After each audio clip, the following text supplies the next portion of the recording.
Hi everybody, today we will talk about how to fix or how to solve the problem of too many requests on the application of Messenger. You will click on settings. Here we go to apps, default apps, app settings. In this page we're scrolling down until you find this window here of Messenger.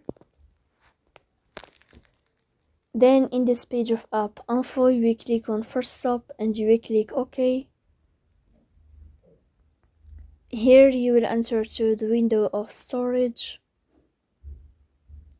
Then we click on clear cache.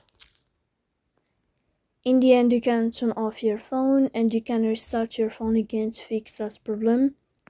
So please don't forget to support us by like and subscribe. See you next time and thank you for your watching and your attention.